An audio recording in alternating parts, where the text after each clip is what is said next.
Voilà. Bonjour à tous les Ivoiriens, bonjour à tous les Panafricains, bonjour à tous les habitants de la Côte d'Ivoire et salut également à tous mes vieux moraux qui mènent le combat depuis l'exil. Alors aujourd'hui, je suis venu vous dire qui est réellement Alassane Ouattara. Alassane Ouattara, c'est celui qui assassine les individus, qui met ses intérêts en danger. Alors, Philippe Raymond a été assassiné. Et voilà, je vais vous montrer pourquoi Philippe Raymond a été assassiné. Voilà, Philippe Raymond, c'est un blanc. Et il s'inquiétait beaucoup pour les Ivoiriens. La souffrance que les Ivoiriens menaient, il portait cette souffrance avec nous. Alors, je vais vous montrer la preuve pourquoi Philippe Raymond a été assassiné. On essaie de comprendre pourquoi cet acharnement des grandes puissances sur la Côte d'Ivoire. Les grandes puissances ont des intérêts économiques dans le monde entier, que ce soit les richesses agricoles, minières, pétrolières, et évidemment là c'est un jeu d'échecs.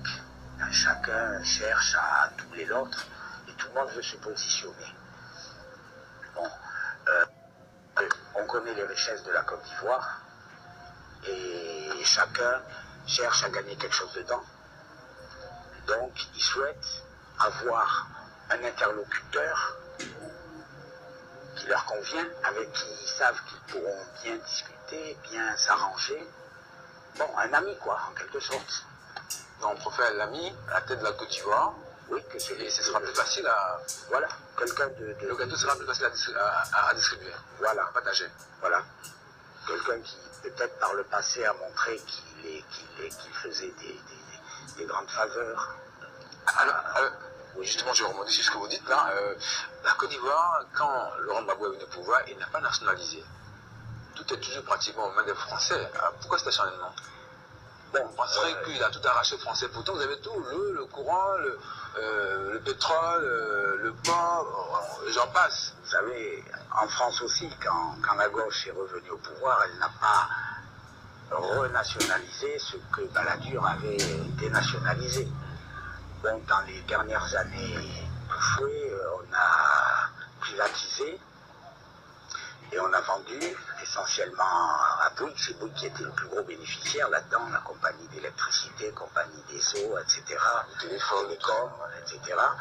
Bon, tout ça pour un franc symbolique. Hein, ça veut dire quoi, un franc symbolique? C'est-à-dire que comme on n'a pas le droit de donner une société d'État cadeau à quelqu'un, il faut forcément qu'il paye quelque chose.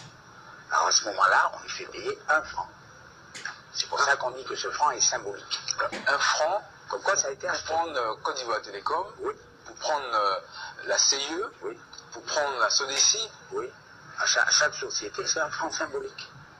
C'est à ce prix que la France a tout eu. Voilà. Dans les 90 à 93, alors ça. Tout à fait. Et le justificatif, c'est que ces sociétés coûtaient à la Côte d'Ivoire. Par mauvaise gestion, etc., ces sociétés coûtaient à la Côte d'Ivoire, donc c'est mieux de les céder à un franc symbolique à des compagnies privées qui, elles, vont tout faire pour dégager des bénéfices et soulager l'État de certaines pertes.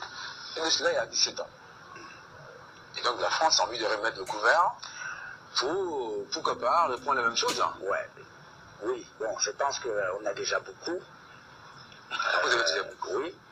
Mais... Voilà, donc chers Ivoiriens, chers Africains, c'était Philippe Raymond. Voilà, c'est lui qui m'a donné l'inspiration de continuer ce combat-là. Et je mènerai ce combat. Alors chers Ivoiriens, si vous voyez un blanc, un Français qui défend la Côte d'Ivoire et il a été assassiné pour cela, ça doit vous inspirer. Voilà, parce qu'il y a certaines personnes qui me disent je n'ai pas de preuves. Alors, c'est Philippe Raymond qui m'inspire. Alors, chers Ivoiriens, que le combat continue, que Dieu soit avec nous et que la paix revienne en Côte d'Ivoire. Ciao, ciao.